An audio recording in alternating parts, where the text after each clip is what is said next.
And it was warm today. We made it up to 90 degrees this afternoon. So begins our next journey into the 90s. This will be about a 4-day affair, and then we'll drop back down into the 80s at the end of the week. 89 in McMinnville today, 89 in Vancouver. You look around the state, Ontario, the hot spot with that 102. We'll see more triple digits on the map over the next couple of days. Lower Columbia Basin, likely candidates for 90 tomorrow. You see it was 99 already in the Dow, so pretty much right there.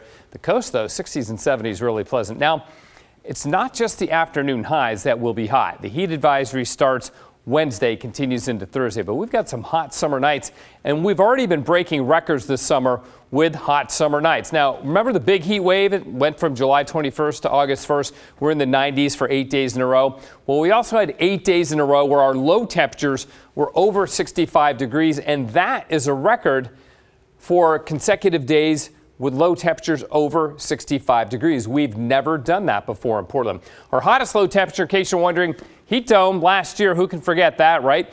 Back on January 28th, that's when Portland set its all-time, just crushed its all-time record high of 116. But we also set a new all-time record warm low temperature at 75. Of course, you know, it was 112 the day before, 116 that day. The low temperature didn't stand a chance of being very low, right? But this is interesting. Since 1938, when the records began being kept out of the Portland airport, there have only been 13 days total in that entire period with a low temperature greater or equal to 70 degrees. That's a 0.1% frequency rate. So about once every 1,000 days or about once every 3 years do we get a low temperature of 70 degrees or warmer. And it happens again this week because we've got this heat wave on the way. So is there a role of climate change in this? Well, for that, we look at the Climate Shift Index put together by our friends at Climate Central, which basically assigns a likelihood value on a simple scale of 1 to 5, positive or negative.